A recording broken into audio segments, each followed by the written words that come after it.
하나님 말씀 요한계시록 12장 1절에서 5절 말씀입니다.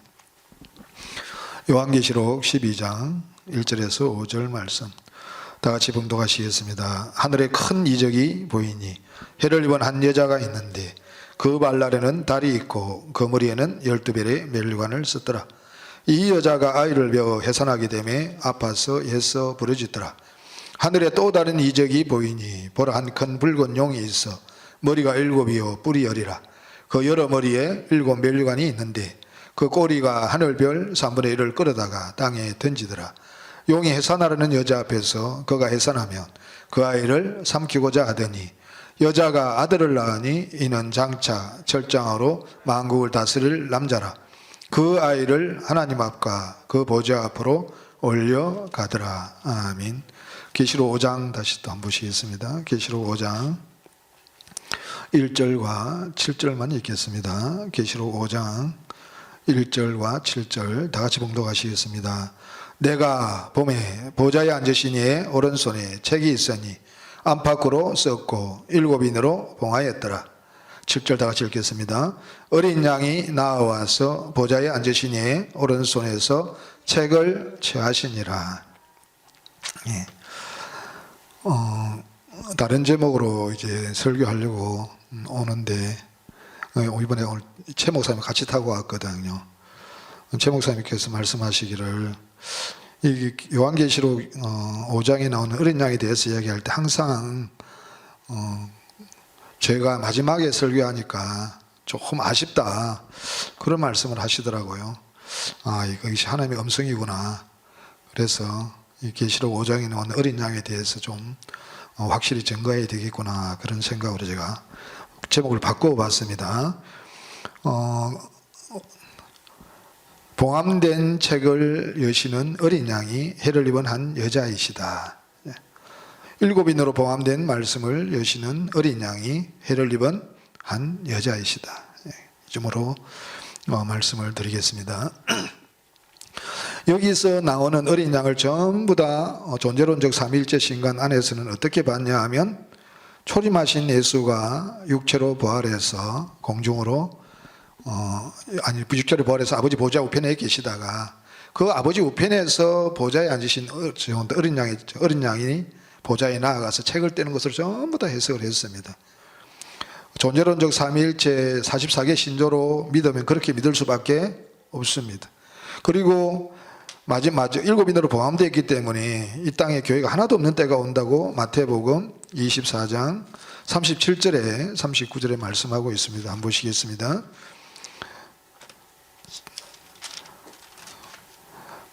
다니엘서 12장에 영생을 얻는 말씀과 별이 되는 말씀이 봉함되어서 마지막 때까지 봉함되었다고 말하고 있는데 어떻게까지 포함되어 버렸냐 하면 계시록 5장 1절에 보니까 7인으로 7은 숫자를 이야기하는 게 아니라 7개를 이야기하는 게 아니라 완전히 7은 완전을 이야기합니다.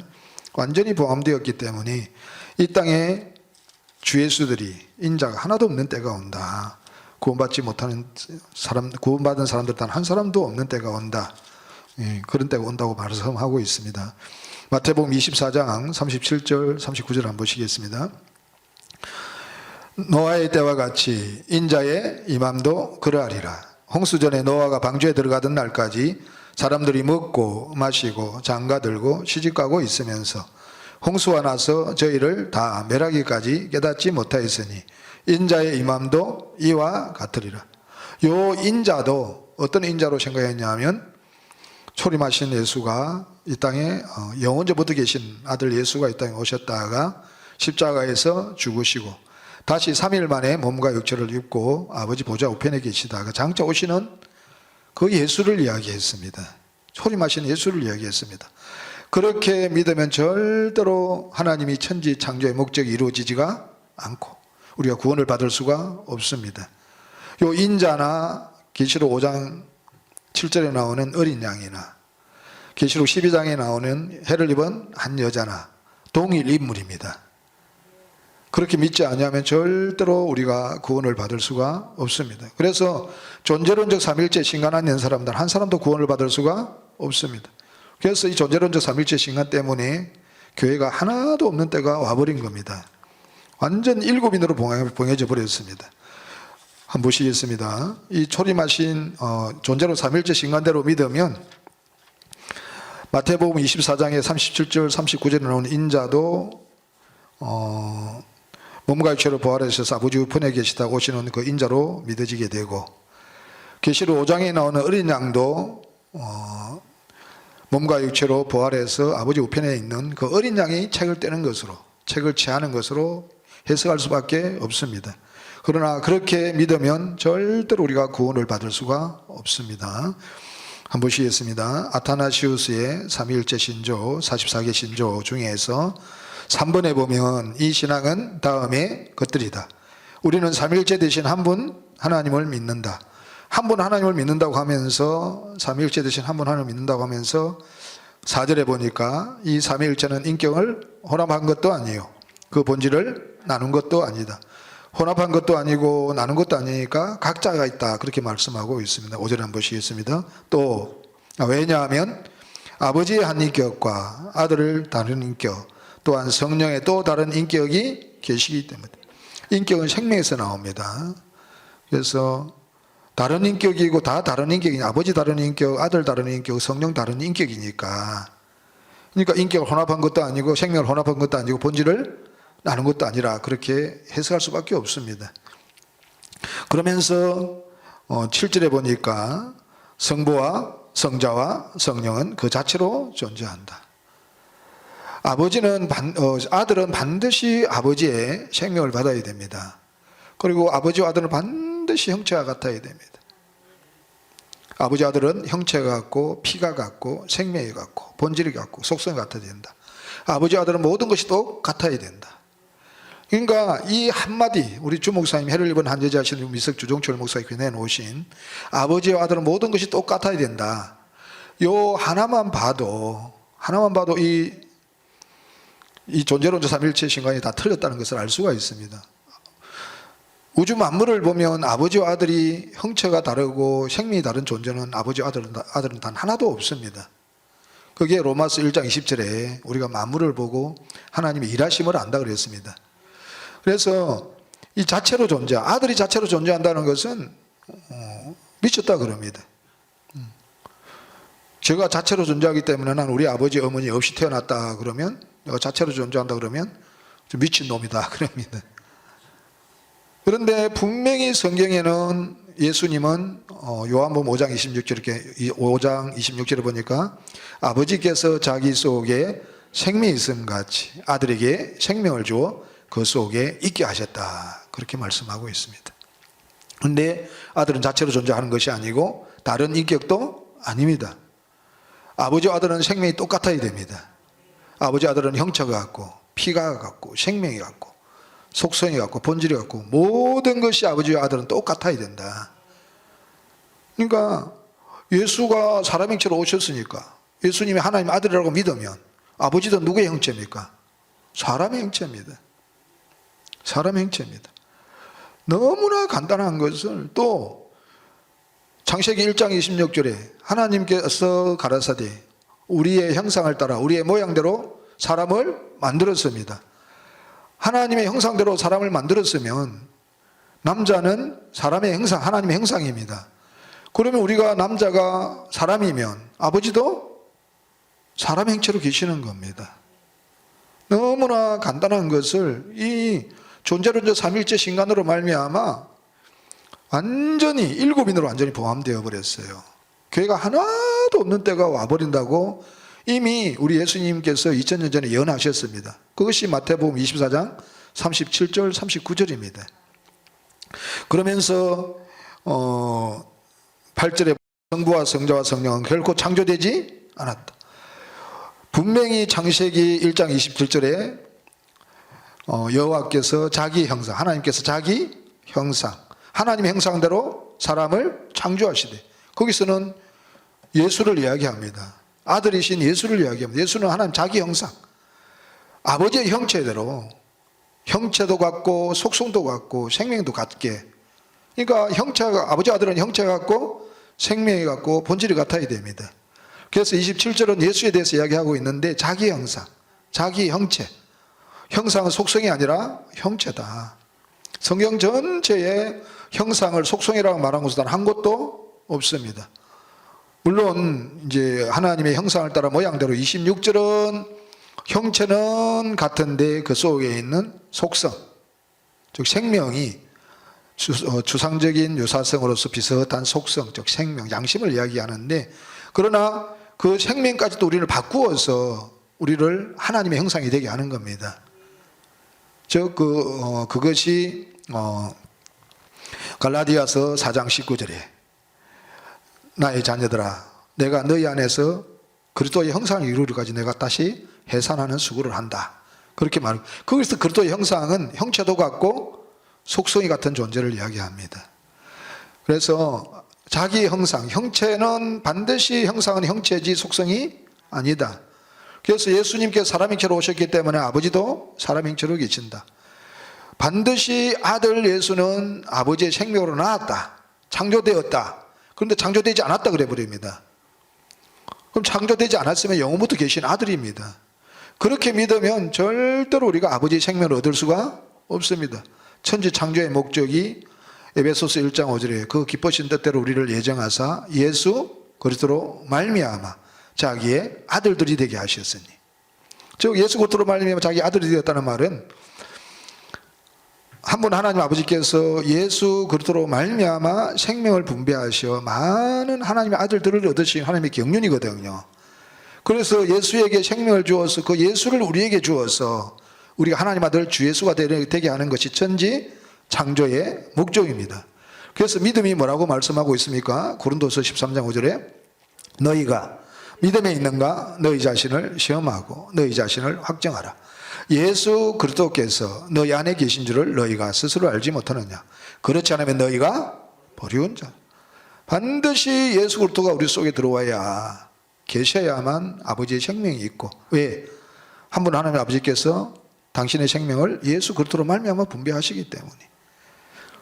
그런데 창조되지 않았다 이렇게 해버리면 분명히 창세기 1장 27절에는 창조되었고 또 말라기 2장 15절에는 지으셨다 그랬습니다.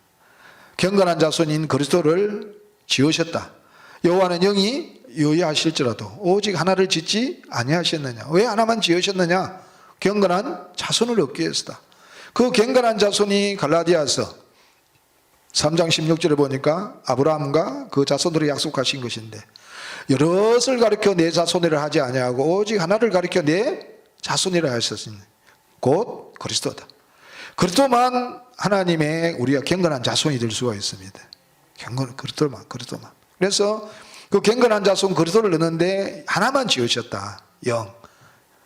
하나만 지으셨다 그랬습니다. 그래서 히브리서 5장 5절에는 뭐라고 말씀하고 있습니까? 오늘날 내가 너를 낳았다. 그리스도를 아버지께서 낳았다 그럽니다. 그런데 존재로서 삼위일체신가는 창조되지 않았다. 자체로 계셨다. 영원전부터 계셨다는 이야기입니다. 우리 그렇게 다 믿었지 않습니까? 그렇게 믿으니까 예수 그리스도에 들어오실 수 있습니까? 없습니까? 없습니다. 그래서 구원받을 수 있습니까? 없습니까? 없습니다. 왜냐하면 하나님께서는 아버지 생명을 바로 우리에게 주실 수 없기 때문에 반드시 예수 그리스도로 말미암아 우리에게 생명을 분배하시기 때문에 그렇습니다. 그래서 한 번 하나님의 아버지께서 예수 그리스도로 생명을 분배하셔 많은 하나님의 아들들을 얻으시는 것이 하나님의 경륜이에요. 행정과 경영하심입니다. 그래서 예수 성부와 성자와 성령은 결국 창조되지 않았다 이렇게 믿으면 절대로 우리가 구원받을 수가 없다. 그러면서 19번에 17절에 19번에 보니까 우리는 이 각각의 세 분이 그 스스로 하나님이시요 주님이시라는 사실을 기독교의 진리로 받는 거예요. 세 분이 스스로 하나님이다. 스스로 계신 분은 누구밖에 없냐 하면 출애굽기 3장 14절 15절에 보니까 여호와만 스스로 계신 분이다. 그 외에는 스스로 계신 분이 없다. 물론 성령은 아버지 속에 있는 생명의 활동이기 때문에 생명이시기 때문에 아버지가 계실 때 계셨지만 그러나 스스로 계신 분이 아닙니다. 그죠? 아버지 속에 계신 분이기 때문에 스스로 계신 분은 여호와 하나님 아버지 한 분밖에 없다. 그런데 세 분이 그 스스로 하나님이시다. 그렇게 말해요. 스스로 예수님은 분명히 아들을 낳았다. 히브리서 5장 5절에 낳았다. 요한복음 5장 26절에 아버지께서 자기 속에 생명이 있음 같이 아들 예수에게 생명을 주고 그 속에 있게 하셨다. 낳았다. 말라기 2장 15절에 영이 유의하실지라도 오직 하나를 짓지 아니하셨느냐. 왜 하나만 지으셨느냐. 경건한 자손을 얻기 위해서다. 그 하나만 지으신 그 영이 그리스도이시다. 그 그리스도를 낳았다. 그러면서 26번에 보니까 다만 세 분이 함께 동등하다는 것이다. 절대로 아버지와 아들은 동등할 수가 없습니다. 아버지와 아들에 동등하다 그러면 미쳤다 그럽니다. 여기서 동등하다고 할 수밖에 없습니다. 자체로 계시지요. 창조되지 않았죠. 또 각자 다른 인격이 다른 생명이 있죠. 존재론적 삼위일체 44개 신조대로 믿으면 동등하다고 할 수밖에 없습니다. 그러나 절대로 성경은 동등하다고 말하고 있지를 않습니다. 예수님이 땅에 오셔가지고 아버지를 향하여 항상 존칭을 썼습니다. 동등하면 왜 존칭을 씁니까? 아들은 아버지가 낳은 존재이기 때문에, 생명을 주시는 분은 아버지고 생명을 받은 존재는 아들이기 때문에 아버지에게 존칭을 쓰시는 겁니다. 그래서 이렇게 믿으니까 예수님이 어떻게 되어버렸습니까? 38번 안 보시겠습니다. 존재론적 삼위일체 신간 44개 신조 38번에 보니까 그분은 우리를 위해 고난을 받으시고 엄부에 내려가셨다가 3일 만에 죽은 자 가운데서 다시 사셨다. 그러니까 3일만 몸을 버리고 다시 주스 입었다는 이야기입니다. 갈라디아서 2장 20절에 내가 그리스도와 함께 십자가에 못 박혔나니 그런즉 이제 내가 사는 것이 아니요 오직 내 안에 그리스도께 사신 것이라. 이제 내가 육체 가운데 사는 것은 나를 사랑하사 나를 위하여 자기 몸을 버리신 하나님의 아들을 믿는 믿음 안에서 사는 것이다. 예수 그리스도께서 몸을 영원히 버리신 하나님 아들 예수 그리스도를 믿지 않으면 절대로 그리스도가 우리 속에 들어오실 수가 없습니다. 예수 그리스도께 십자가에 죽으실 때 영혼과 몸과 육체가 다 죽으셨습니다. 이사야 53장 12절에 보면 예수의 영혼이 사망에 이르렀다 그랬습니다. 속건제를 드리기 위해서 사망에 이르렀다 그러고, 갈라디아서 2장 20절에 몸을 버리셨다 그러고, 그 다음에 베드로전서 3장 18절에 육체로는 죽임을 당하시고 영으로는 살리심을 받으셨다. 그래서 예수 그리스도께서 십자가에 주실 때 영혼과 몸과 육체가 다 죽었는데 몸과 육체를 살렸다는 것은 단 한 군도 없는데, 베드로전서 3장 18절에는 육체로는 죽임을 당하시고 영은 살리심을 받으셨다. 그래서 아버지께서 십자가에서 죽으신 예수님의 영을 살리셔서 아버지 속으로 가셨습니다. 그 아버지 속으로 가신 몸을 버리시고 아버지 속으로 가신 예수 그리스도의 영혼이 믿는 사람 속에 들어와 믿는 사람의 몸을 얻는 것이 예수님의 몸의 부활입니다. 이래야만 우리가 어린 양이 되고 우리가 인자가 되는데, 초림하신 예수가 몸과 육체로 부활하셔서 아버지 보좌 우편에 앉아 계신다고 그렇게 믿어버리면 30분에 한 보시겠습니다. 그는 하늘에 오르사 39번입니다. 그는 하늘에 오르사 전능하신 하나님 곧 성부의 오른편에 앉아 계시며 거기로서 산자와 죽은 자를 심판하러 오실 것이다. 요한복음 14장 20절에 그날에는 내가 몸과 육체를 버리고 그날에는 내가 아버지 안에 너희가 내 안에 내가 너희 안에 있는 것을 너희가 알리라. 예수가 우리 속에 들어오는 것을 우리가 안다 그랬습니다. 몸과 육체를 버리고 아버지 속으로 가신 것도 알고 또 우리 속에 예수 그리스도가 들어오신다는 것을 안다 그랬습니다. 그날에는 내가 아버지 안에 너희가 내 안에 내가 너희 안에 너희가 알리라 그랬습니다. 그래서 알지 못한 버리운 자라고 고린도서 13장 5절에 말하고 있습니다. 너희가 믿음에 있는가? 너희 자신을 시험하고 너희 자신을 확정하라. 예수 그리스도께서 너희 안에 계신 줄을 너희가 스스로 알지 못하느냐? 그렇지 않으면 너희가 버리운 자라고 그랬습니다. 예수 그리스도가 우리 안에 들어오신 것을 알지 못하면 버리운 자라고 그랬습니다. 예수 그리스도가 들어오시는데 몸과 육체로 오시는 것이 아니라 영체로서 사람의 형체로 계시는 그리스도가 영으로서 우리 안에 들어오셔서 계시는 것이 곧 예수 그리스도가 계시는 겁니다. 그래서 영을 살리셔서 몸과 육체를 살렸다는 것은 단 한 것도 없고, 갈라디아서 2장 20절에는 몸을 버리셨고, 베드로전서 3장 18절에 육체로는 죽임을 당하시고 영을 살리셨습니다. 그래서 아버지께서 십자가에 주신 예수님의 영을 살리셔서 그 영이 아버지 속으로 가셨습니다.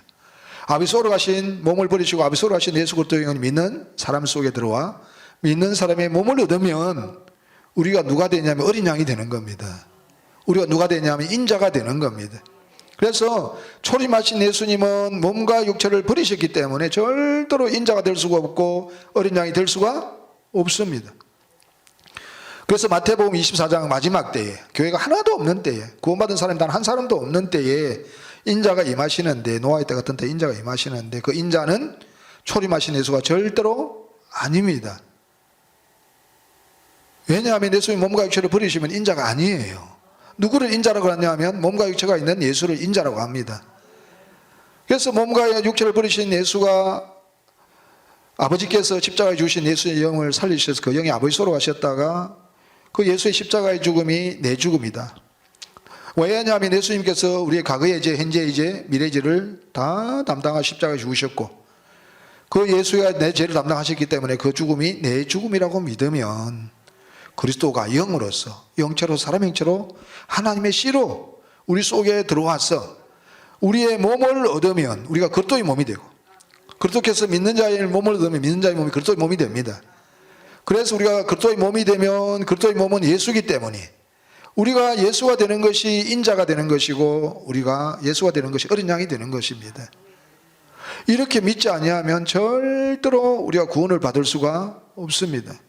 그래서 마태복음 24장에 나오는 인자도 절대로 초림하신 예수가 아니고 그 다음에 계시록 5장 7절에 나오는 책을 취하시는 어린 양도 보좌 옆에 계시는 몸과 육체로 부활하셔서 아버지 우편에 계시는 그 예수가 절대로 아닙니다. 예수의 몸과 육체를 버리셨기 때문에 아버지 우편에 앉아 계실 예수는 없습니다. 반드시 예수님의 몸과 육체를 버리는 순간에 어디로 가시냐면 아버지 속으로 가십니다. 아버지 속으로 가셨다. 그 나라는 내가 아버지잖아요. 너희가 내 아니, 내가 너희가 알리라고 분명히 말씀하고 있습니다. 그래서 이 존재로서 삼일째 신간으로 말미암아 우리가 인자가 되고 주 예수가 되어야 되는데 우리가 어린 양이 되어야 되는데 우리가 인자가 되고 어린 양이 되는 이 길을 다 막아버렸기 때문에 다니엘서 12장을 한번 보시겠습니다. 다니엘서 12장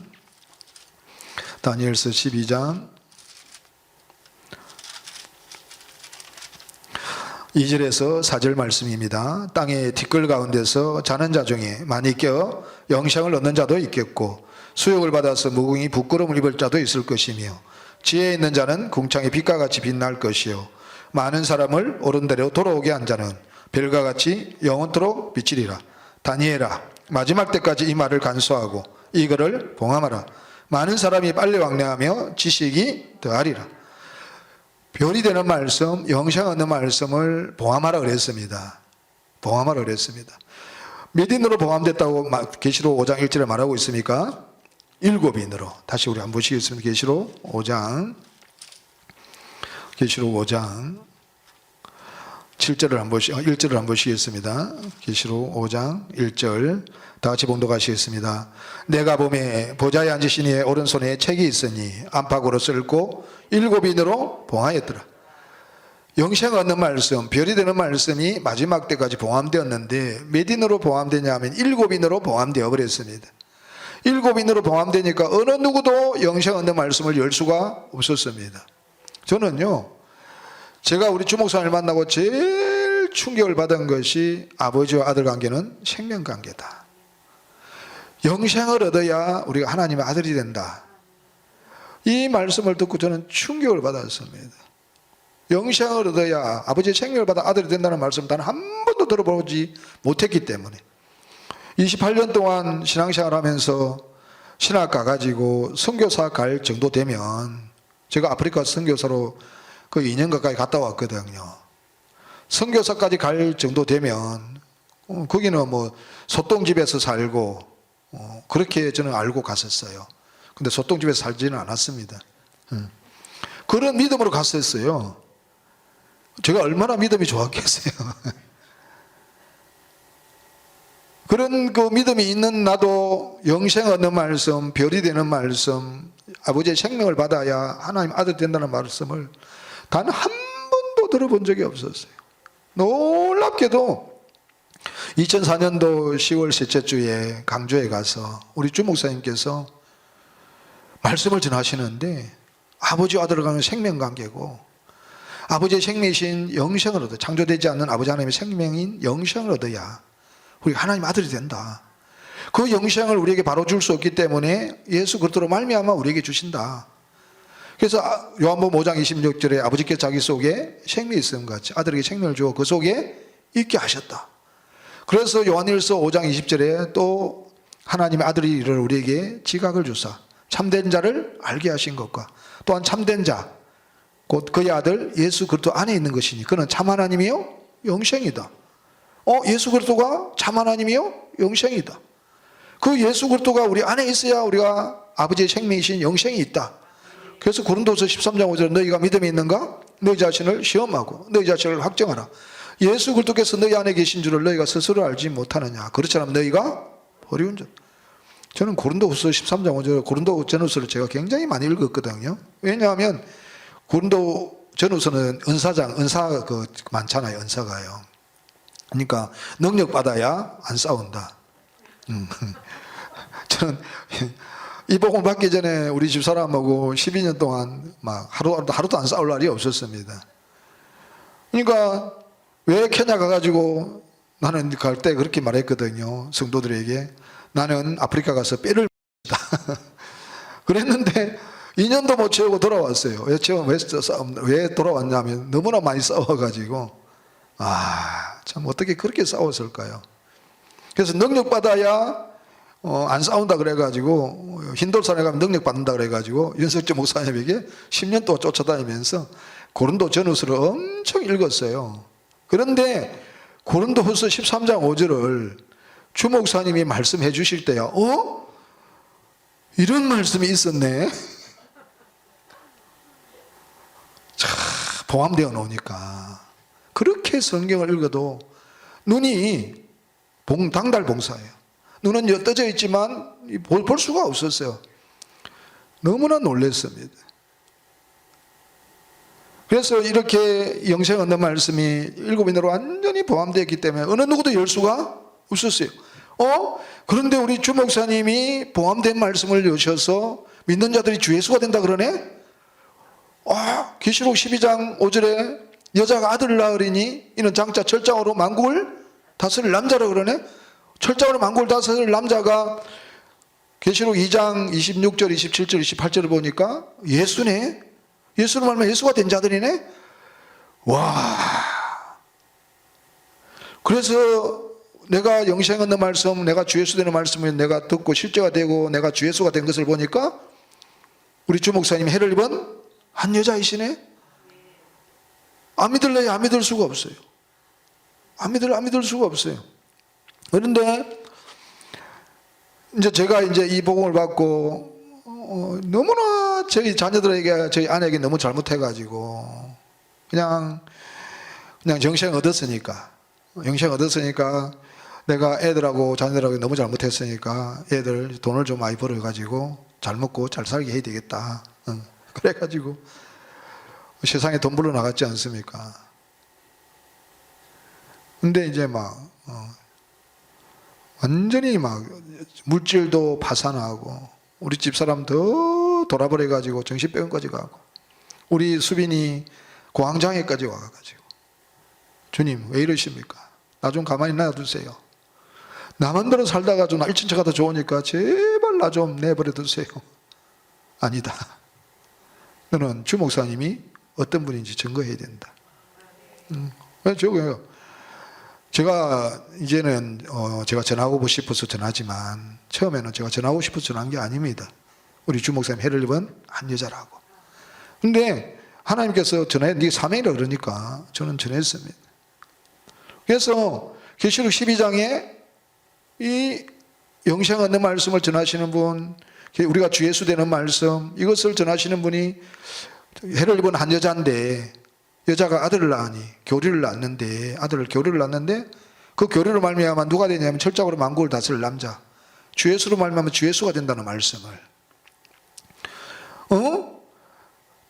다니엘서 12장에 포함된 말씀이 별이 되는 말씀, 영생 얻는 말씀이네. 영생이 아까 요한일서 5장 20절에 그의 아들 예수 그리스도 안에 있는 것이니 그는 참 하나님이요 영생. 예수 그리스도가 참 하나님이고 영생이네. 그 요한일서 5장 10절 11절에 보면 또 증거는 11절 12절에 또 증거는 이것이니 하나님이 우리에게 영생을 주신 것과 이 생명이 그의 아들 안에 있는 것이니라. 아들이 있는 자에게는 하나님의 생명 영생이 있고 하나님의 아들이 없는 자에게는 하나님의 생명 영생이 없다. 그러면서 고린도후서 13장 5절에 너희가 예수 그리스도가 너희 안에 계신 줄 너희가 스스로 알지 못하면 너희는 버리운 자다.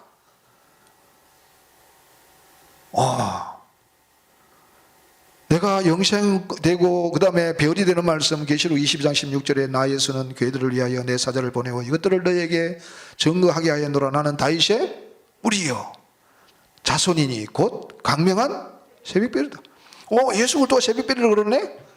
그리고 계시록 2장 28절에 보니까 내가 또 그에게 새벽별을 주리라 그러네.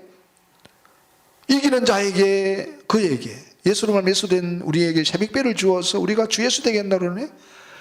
야, 별이 되는 말씀, 영생 얻는 말씀을 우리 주 목사님이 전하시네. 해를 입은 한 여자이시네. 또 계시록 전들아 5장에 보니까 7인으로 포함된 말씀을 여시는 분이 7절에 보니까 어린 양이네. 어린 양이 나와서 보좌에 앉으시네. 오른손에서 책을 취하시네. 이 어린 양이 해를 입은 한 여자이시네. 이 어린 양이 책을 취하시니까 8절에 보니까 한번 보시겠습니다. 8절 계시록 5장 8절에 책을 취하심에 내 생물과 24 장로들이 어린 양 앞에 엎드려 각각 금은고와 향이 가득한 금대접을 가졌으니 이 향은 성도의 기도드리라. 새 노래를 노래하여 가로되 책을 가지시고 그 인봉을 떼기에 합당하시도다. 일찍 죽임을 당하사 그 각 족속과 방언과 백성과 나라와 가운데서 사람들을 피로 사서 하나님께 드리시고 저희로 우리 하나님 앞에서 나라와 제사장을 삼으셨으니 저희가 땅에서 왕노로 타시리로다 하니라. 이 어린 양에게 어린 양이라고 할 때는 반드시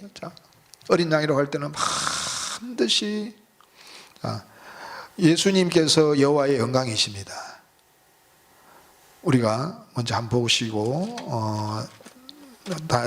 이사야 17장 7절 한번 보시죠. 이사야 17장 7절 다 같이 읽겠습니다. 그날에 사람이 자기를 지으신 자를 쳐다보겠으며 그 눈이 이스라엘의 거룩하신 자를 바라보겠고 그날에 여호와 하나님 아버지가 전체가 다 하늘에서 이 땅에 내려오셔서 마리아의 뱃속에서 육체를 입고 사람이 되시면 그날에 사람이 자기를 지으신 여호와를 바라보겠고 이스라엘 거룩하신 여호와를 바라보겠다 그럽니다.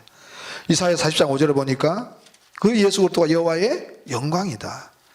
이사야 40장 5절을 다 같이 보시겠습니다. 여호와의 영광이 나타나고 모든 육체가 그것을 함께 보리라. 대저 여호와의 입이 말씀하셨느니라. 여호와 하나님 아버지께서 우리 해를 입은 한 여자이신 우리 미석 주종철 목사님께 내놓으신 교리는 영체로서 사람의 치를 계시는 여호와 하나님 아버지 전체가 다 하늘에서 이 땅에 내려오셔서 마리아의 뱃속에서 육체를 입고 사람이 되신 분이 예수 그리스도다. 왜 여호와 하나님 영체로서 사람이 치를 계시는 여호와 하나님 아버지께서 직접 오셔서 육체를 입고 사람이 되셨느냐? 우리에게 나눠줄 씨를 얻기 위해서다. 그 씨가 그리스도는 하나님 아버지의 생명에 사람이신 예수의 생명이 되어진 하나님의 씨다. 하나님의 쉽게 할 수 있는 용어에 대한 정의 구분해 보면 그리스도란 아버지의 생명이신 성령이 동정녀 마리아에게서 나신 예수라는 사람 속에 들어가 사람이신 예수의 생명과 하나 된 생명으로 예수님께서 십자가에서 죽으시고 아버지 속으로 가셨다가 그리스도께서 우리가 그리스도와 함께 십자가에서 죽었다고 믿는 자들 속으로 두 번째 오셔서 믿는 자들로 하나님의 아들들이 되게 하는 아버지의 생명이다. 그리스도가 하나님이시다. 하나님의 씨를 얻기 위해서 여호와 하나님 아버지 전체가 다 하늘에서 이 땅에 내려오셔서 마리아의 뱃속에서 육체를 입고 사람이 되신 분이 예수 그리스도다. 그래서 빌립보서 2장 6절에 예수는 그는 근본 하나님의 본체시다. 요한복음 8장 24절에 이러므로 내가 너희에게 말하기를 너희가 너희 죄 가운데 죽으리라 하였노라. 너희가 만일 내가 그인 줄 믿지 아니하면 너희 죄 가운데 죽으리라 했다. 유대인들이 가로되 내가 누구냐? 예수께서 대답하여 가로되 나는 처음부터 너희에게 말하였노라. 그러면서 27절에 저희는 아버지를 가르쳐 말씀하신 줄을 깨닫지 못하더라. 왜? 예수님은 근본 하나님의 본체가 직접 오셔서 육체를 입고 육신 안에서 아들이 되신 분이 예수 그리스도시니까. 그래서 14장 7절에 보니까 너희가 나를 알았다면 내 아버지도 알았고 이제는 내를 알고 나를 보았으면 아버지 그를 보고 그를 알았다. 왜? 10절 11절에 보니까 아버지는 내 안에 계시고 나는 아버지 안에 있고 또 아버지께서 내 안에 계셔 그 일을 하신다. 예수님 안에 근본 하나의 본체가 아버지 속에 예수님 속에 계시기 때문에 예수님은 근본 하나님의 본체가 오셔서 육체로 사람이 되신 분이다. 예수가 사람행체고 하나님의 아들이고 아들이 사람행체면 아버지도 사람행체다. 히브리서 5장 5절에 보니까 예수 그리스도는 아버지께서 낳으셨다. 하나님의 아들이시다. 낳았다. 그랬습니다. 그리스도가 하나님의 아들이면 그리스도가 형체가 없으면 아들이 될 수가 있습니까? 없습니까? 없습니다. 예수 그리스도가 영체로서 육체로 그 사람이 되신 아버지가 직접 육체로 사람이 되신 분이시기 예수 그리스도이기 때문에 예수 그리스도 속에 예수 그리스도의 영혼도 있고 몸과 육체가 있습니다. 그래서 몸도 육체도 사람의 형체, 몸도 사람의 형체, 그 속에 있는 영혼도 사람의 형체예요. 그 속에 있는 영혼이 그리스도입니다. 하나님의 씨입니다. 그래서 아들이기 때문에 반드시 형체가 있어야 됩니다. 그리스도는 반드시 사람 형체가 사람 형체로 하나님의 씨로서 형체가 있어야 됩니다. 영체로서 사람 형체로서 그리스도는 영입니다. 그 그리스도로 우리 속에 넣어 주셔서 우리가 여호와의 영광도 여호와 영체로서 사람 형체로 계시는 여호와 하나님 아버지께서 육체를 입고 사람이 되시니까 예수 그리스도가 여호와의 영광이라고 한 것 같이 그리스도도 영체로서 사람 형체로 계시는 그 그리스도가 우리 속에 오셔서 우리의 몸과 육체로 부활하시니까 그러니까 그리스도가 형상이 없다고 믿으면 그리스도가 우리의 몸과 육체로 부활할 수가 없습니다. 그럼 우리 그리스도의 영광이 될 수가 없습니다. 아까 고린도서 다시 한번 볼까요? 고린도서 4장 4절 우리 참 최 목사님 설교 너무 잘하셨죠? 아이고 제가 주눅이도 설교를 못하겠습니다. 너무 잘하셔가지고 고린도서 4장 4절에 보니까 그 중에 이 세상 신이 믿지 아니하는 자들의 마음을 혼미케 하여 그리스도의 영광의 복음의 강체가 비치지 못하게 함이니 그리스도는 하나님의 형상이다. 반드시 그리스도의 영광의 강체, 복음의 강체가 비치기 위해서는 그리스도의 영광이 누구냐 하면 예수로 말하면 예수가 된 우리입니다.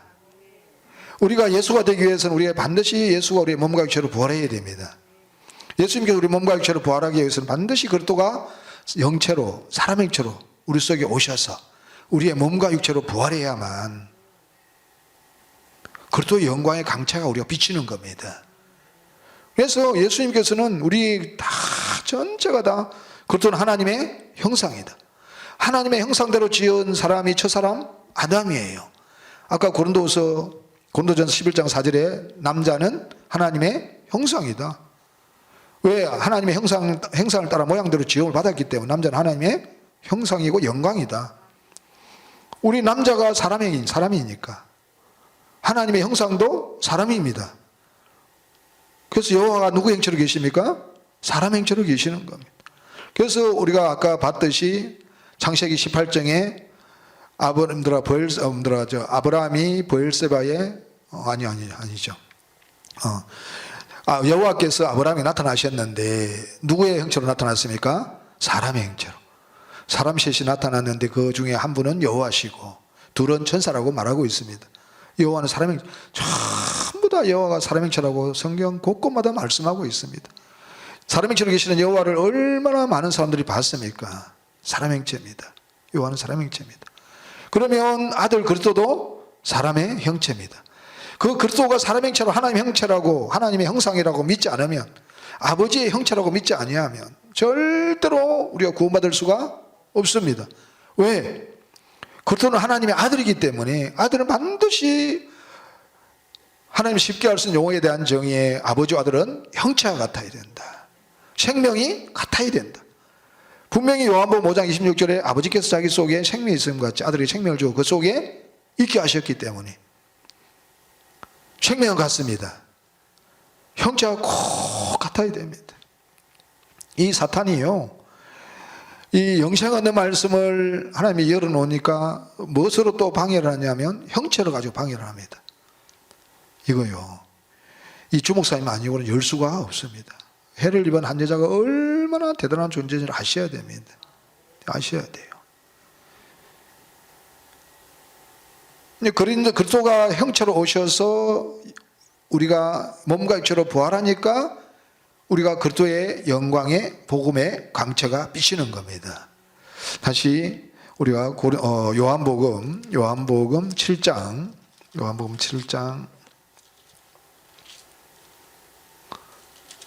37절 39절 한번 보시겠습니다.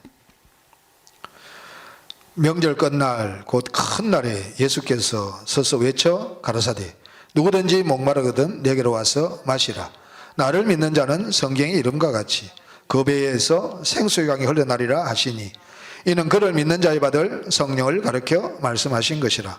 예수께서 아직 영광을 받지 못하신 거로 성령이 아직 저희에게 계시지 아니하시더라. 큰 날, 명절 끝날 곧 큰 날. 큰 날은 대사를 치르는 날을 큰 날이라고 그럽니다. 여호와와 우리가 결혼하는 날입니다. 여호와 결혼하는 날은 무슨 날이니? 그리스도가 영체로서 사람의 형체로 하나님의 씨로 우리 속에 들어오는 날이 여호와와 우리가 결혼하는 날입니다. 그 큰 날. 이 예수님께서 누구든지 목마르거든 내게로 와서 마시라가 나를 믿는 자는 성경의 이름같이 그 배에 생수강이 흘러나리라 그렇게 말씀해 놓고 보니까 아직까지 성령을 한 사람도 받지 못했다 그러네요. 초림하신 예수가 우리에게 성령을 주십니까? 아닙니다. 두 번째 오시는 예수가 우리에게 성령을 주시는데 가정을 거치신 성령을 우리에게 주십니다. 그러니까 한 번씩 디도서 3장 6절을 한 번씩 있습니다. 디도서 3장 6절. 누가 우리에게 성령을 주시냐면 우리 구주 예수 그리스도로 말미암아 우리에게 성령을 주신다. 그렇게 말씀하고 있습니다. 디도서 3장 6절 다 같이 읽겠습니다. 성령을 우리 구주 예수 그리스도로 말미암아 우리에게 풍성히 부어주사. 그러니까 예수가 영광을 받지 않으면 우리에게 예수가 아직 영광을 받지 못하신 곳 다시 가보겠습니다. 다시 요한복음 7장. 이는 그를 믿는 자에 받을 성령을 가르쳐 말씀하신 것이라. 성령을 누굴 통해 주십니까? 우리 구주 예수 그리스도. 가정을 거치신 성령. 예수께서 아직 저에게 영광을 받지 못하신 것으로. 예수의 영광은 누굽니까? 예수입니다. 예수의 영광은 예수로 말미암아 예수가 된 자입니다. 옛날에는 이것을 어떻게 믿었냐 하면 십자가에 죽으시고 몸과 육체로 부활하셔서 아버지 보좌 우편에 가셔가지고 아버지께 구해서 성령을 보내주신다. 그렇게 영광을 받았다. 그렇게 했습니다. 아니요. 그리스도가 사람 형체로서 영체로 우리 안에 들어오셔서 그리스도가 우리 오셔서 우리에게 성령을 주시는 겁니다. 가정을 거치신 성령. 예수 그리스도의 성령을 우리에게 주시는 겁니다. 그래야만 우리가 성령을 받을 수가 있습니다. 그래서 우리 안에 그리스도가 들어오셔야만 우리에게 성령이 있는 것입니다. 절대로 밖에 있는 성령은 우리에게 성령을 주실 수 없다고 말씀하고 있습니다. 그래서 예수의 영광은 누굽니까? 예수입니다. 예수의 영광은 예수예요. 예수가 인자입니다. 인자의 영광도 인자예요. 12장 계시록 5장에 나오는 어린 양이나 마태복음 24장 37절 39절에는 인자나 이것을 초림하시라고 초림하신 예수라고 믿는 사람은 절대로 구원받을 수가 없습니다. 요한복음 12장 24절을 한번 보시겠습니다. 23절 24절 예수께서 대답하여 가라사대 인자의 영광을 얻을 때가 왔도다. 내가 진실로 진실로 너희에게 이르노니 한 알의 밀알이 땅에 떨어져 죽지 아니하면 한 알 그대로 있고 죽으면 많은 열매를 맺느니라. 한 알의 밀알이 죽어서 썩어지면 많은 밀알을 맺는다. 그러니까 요 인자이신 예수가 십자가에서 죽으셔야만 많은 우리가 주 예수가 태어난다 이 말입니다. 그러니까 한 알의 밀알과 많은 밀알은 똑같습니다. 인자와 인자의 영광은 똑같습니다. 그래서 우리가 예수로 말미암아 예수 영체로서 사람의 형체로 계시는 그리스도가 영으로서 우리 속에 들어와서 우리의 몸과 육체로 부활해야 우리가 인자의 영광이 되고 예수의 영광이 되고 우리가 그리스도의 영광의 강체가 비치게 되는 겁니다. 절대로 초림하신 예수님은 몸과 육체를 버리셨다고 그랬습니다. 예수 그리스도께 십자가에 주실 때 영혼과 몸과 육체가 다 죽었다고 말하고 있습니다. 이사야 53장 10절과 12절 영혼이 속건제로 사망에 이르렀다고 말하고 있고 갈라디아서 2장 20절에 내가 그리스도와 함께 십자가에 못 박혔나니 이제 내가 사는 것이 아니에요 오직 내 안에 그리스도가 내가 그리스도와 함께 십자가에 못 박혀 죽고 내 안에 그리스도가 사시기 위해서는 그 그리스도가 영으로서 사람의 형체로서 하나님이 씨로 내 안에 오시기 위해서는 반드시 나를 사랑하사 나를 위하여 자기 몸을 버리신 하나님 아들을 믿는 믿음 안에 사는 것이다. 반드시 몸을 버리신 예수를 믿어야 된다. 그리고 베드로전서 3장 18절에 육체로는 죽임을 당하시고 영으로는 살리심을 받으신 이 예수를 믿어야 우리가 인자의 영광이 되어서 인자가 되고 예수의 영광이 되어서 예수가 되고 이 육체가 있는 예수를 어린 양이라 그럽니다. 육체가 있는 예수를 인자라 그럽니다. 한번 보시겠습니다. 요한복음 6장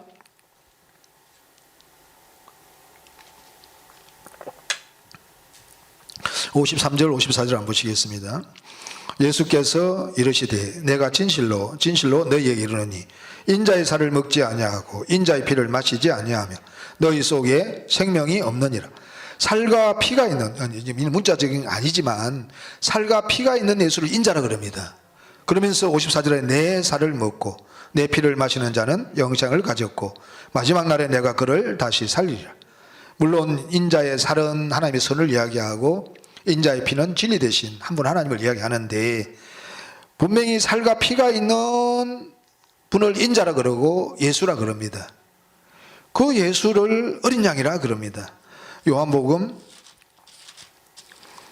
1장 29절 한번 보시겠습니다. 요한복음 1장 29절 다 같이 읽겠습니다. 이튿날 요한이 예수께서 자기에게 나오심을 보고 가로되 보라 세상죄를 지고 가는 하나님의 어린 양이다. 육체가 있는 예수, 육체가 있는 예수를 어린 양이라 그럽니다. 또 그런데 믿는 우리가 어린 양이 된다고 요한복음 21장 15절에 말씀하고 있습니다. 요한복음 21장 15절을 한번 보시겠습니다. 다 같이 읽겠습니다. 저희가 조반 먹은 후에 예수께서 시몬 베드로에게 이르시되 요한의 아들 시몬아 내가 이 사람들보다 나를 더 사랑하느냐 하시니 가로되 주여 그래하오이다. 내가 주를 사랑하는 줄 주께서 아시나이다. 가라사대 내 어린 양을 먹이라 하시고 예수가 오셔서 베드로에게 어린 양을 먹이라 그럽니다. 초림하신 예수를 먹이라는 이야기입니까? 아닙니다. 예수님은 몸과 육체를 버리고 가셨기 때문에 아버지께서 십자가에서 죽으신 예수님의 영을 살리셔서 그 영이 아버지 속으로 가셨기 때문에 이제는 예수님은 몸과 육체가 있는 예수가 아니라 영으로서 사람 형체로 아버지 속에 가 계시는 겁니다. 하나님 씨로 아버지 속에 계시는 겁니다. 그 그리스도가 예수의 십자가의 죽음이 내 죽음이고 나의 과거의 죄, 현재의 죄, 미래의 죄를 짊어지고 십자가 죽으셨기 때문에 그 죽음이 내 죽음이다. 그래서 내가 그리스도와 함께 십자가에 못 박혔다고 믿으면 사람 형체로 계시는 영체로 계시는 영으로 계시는 그리스도가 우리 안에 들어오셔서 우리의 몸과 육체를 얻을 때에 우리가 어린 양이 되는 겁니다. 그래서 우리 몸을 살린다 그렇게 말하고 있습니다. 로마서 8장을 한번 보시겠어요? 로마서 8장 9절 10절 11절 한번 보시겠습니다. 만일 너희 속에 하나님의 영이 거하시며 너희가 육신에 있지 아니하고 영에 있나니 누구든지 그리스도의 영이 없으면 그리스도의 사람이 아니라 또 그리스도께서 너희 안에 계시면 몸은 죄로 인하여 죽은 것이나 영은 의를 인하여 산 것이니라. 예수를 죽은 자 가운데서 살리신 이의 영이 너희 안에 거하시면 그리스도 예수를 죽은 자 가운데서 살리신 이가 너희 안에 거하시는 그의 영으로 말미암아 너희 죽을 몸도 살리를. 그러니까 그리스도가 우리 속에 들어오는데 먼저 영을 살립니다. 영을 살리고 또 무엇을 살립니까? 몸을 살립니다. 이것이 예수의 몸의 부활입니다. 빌보서 3장 21절도 한번 보시겠습니다. 이렇게 우리의 몸과 육체로 부활하시는 것이 우리가 인자가 되는 것이고 이것이 우리가 어린 양이 되는 겁니다. 그래서 마태복음 24장에 노아의 때가 같은데 인자가 임하는데 이 인자는 초림하신 예수가 절대로 아니고 계시록 5장의 7절에 어린 양이 포함된 말씀을 여는 책을 취하시는데 이 어린 양이 초림하신 예수가 절대로 아니고 계시록 12장에 나오는 해를 입은 한 여자이시다. 빌보서 3장 21절입니다. 다 같이 읽겠습니다. 그날에는 그가 만물을 자기에게 복종케 하실 수 있는 자의 역사로 우리의 낮은 몸을 자기 영광의 몸의 형체와 같이 병케 하시리라. 아까 로마서 8장 10절에 또 그리스도께서 너희 안에 계시면 몸은 죄로 인하여 죽어 있으나 영은 의를 인하여 산 것이라. 몸은 아직 죽어 있습니다. 죄에 있는 몸입니다. 그래서 죽을 몸을 살리시라. 그의 영어로 말하면 죽을 몸을 살리라고 11절에 나와 있습니다. 그러면서 낮은 몸, 죄 있는 몸, 죽을 몸을 영광의 몸의 형체와 같이 병케 하신다 그랬습니다. 그 예수님께서 영체로서 사람 형체로 들어와서 그리스도의 영광의 복음의 강체를 비치게 하기 위해서 우리 몸과 육체로 부활하는 겁니다. 그래야 우리가 예수의 육체가 되면 누구의 육체만 성전이냐? 요한복음 1장 2장 21절에 예수께서는 성전된 자기 육체를 가리켜 말씀하셨다. 예수의 육체만 성전이고 또 고린도전서 3장 16절에 보면 너희는 하나님의 성전이다. 우리가 하나님의 성전이 되기 위해서는 반드시 우리가 누구의 육체가 되면 예수의 육체가 되어야 됩니다. 그러려면 그리스도의 영광의 복음의 강체가 비치기 위해서는 반드시 그리스도가 사람 형체로 오셔야 영체로서 사람 형체로 하나님의 씨로 우리에게 오셔야 우리의 몸과 육체로 부활할 수가 있다. 그리스도의 영광의 복음의 강체가 비칠 수가 있다. 그리스도가 사람 형체로 와야만 우리 몸과 육체로 부활해서 우리가 그리스도의 몸이 되고 예수의 육체가 되어서 우리가 성전이 되고 우리가 주 예수가 되고 어린 양이 되고 인자가 되고 우리가 성전이 되는 것이다. 이것이 해를 입은 한 여자이신 우리 미석 주종철 목사님께 내놓으신 영원한 복음입니다. 그러면 우리가 구원을 받을 수가 있습니다. 그래서 계시록 5장 많습니다. 몸으로 부활하는 것 굉장히 많습니다. 다시 계시록 5장 7절을 가보겠습니다. 계시록 5장 7절. 그래서 이 계시록 5장 7절이 몸과 육체로 부활하셔서 아버지 보좌 우편에 계신 예수로 믿으면 절대로 구원받을 수가 없다. 전부 다 우리가 이 시대 최초로 어린 양이 되신 분이 해를 입은 한 여자시고 해를 입은 한 여자이신 우리 미석 조정철 목사님 말면 우리가 전부 다 해를 입은 여자가 되고 어린 양이신 해를 입은 한 여자이신 우리 미석 조정철 목사님 말면 전부 다 우리가 어린 양이 되고 이 시대 최초로 인자가 되신 해를 입은 한 여자이신 우리 미석 조정철 목사님으로 말미암아 우리가 그리스도가 사람 형체로 영체로서 우리 속에 들어오셔서 우리의 몸과 육체로 부활함을 말미암아 몸과 육체가 있는 예수가 인자이기 때문에 우리가 인자가 되는 겁니다. 얼마나 정확하고 정확합니까? 우리 주 목사님은 어마어마한 분이세요. 왜요? 이 영원한 복음으로 말미암아 이제 하늘의 별과 같은 많은 주 예수들이 태어나니까 아브라함에게 약속하신 약속, 아브라함은 예표, 구약 신약이 이루어질 예표요? 모형이요? 그림자입니다. 아브라함에게 15장에 보면 아브라함을 밖에 하늘의 별을 보면서 봐라, 네 자손이 저렇게 하늘의 별과 같이 많을 것이다. 그런데 그 아브라함 자손은 누구라 그런 말씀하고 있습니까? 갈라디아 3장 16절에 그리스도다. 많은 사람을 자손이라고 하지 않고 오직 하나를 가르쳐 내 자손이라 할 수 있는 곧 그리스도다. 벨과 같은 많은 주 예수들 태어나는 것을 이야기하는데 우리 주 목사님께서 40일 금식 기도 들어갔을 때 35일째에 밤에 아침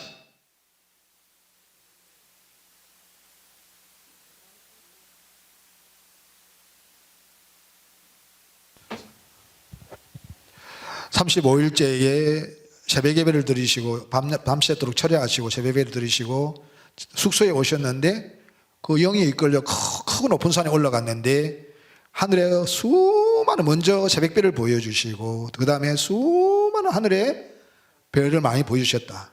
즉 아브라함의 이 일을 이루시는 분이 누구냐면 해를 입은 한 여자이십니다. 그러니까요 1000억 곱하기 1000억의 주 예수들이 이 영원한 복음으로 태어나야 돼요. 피라미드예요. 그 정점에 누가 앉아 계시냐면 해를 입은 한 여자이심을 믿어 주종철 목사가 앉아 계세요. 그러니까 막 1000억 곱하기 1000억의 주 예수들이 태어날 때마다 전부 다 이 영원한 복음으로 태어나니까 우리 이 영원한 복음이 주 예수들 태어날 때마다 이 상이 전부 다 누구에게 올라가는지 우리 주 목사님이 올라가요. 그 다음에 저와 여러분들은 1세대예요. 그죠? 우리 주 목사님이 시작에는 우리는 1세대예요. 야, 여러분들요 다단계 한 가보세요. 1세대가 얼마나 돈을 많이 버는지 몰라요. 우리도 하늘의 상이 얼마나 큰지 몰라요. 우리가 증인이 돼야 됩니다. 그래서 우리 주 목사님께서 계시록 5장 13절 이렇게 어마어마한 분이에요. 이 사도 요한이 2000년 후에 이루어질 일을 보니까 세상에 하늘 위에나 자 13절 한번 보시겠습니다.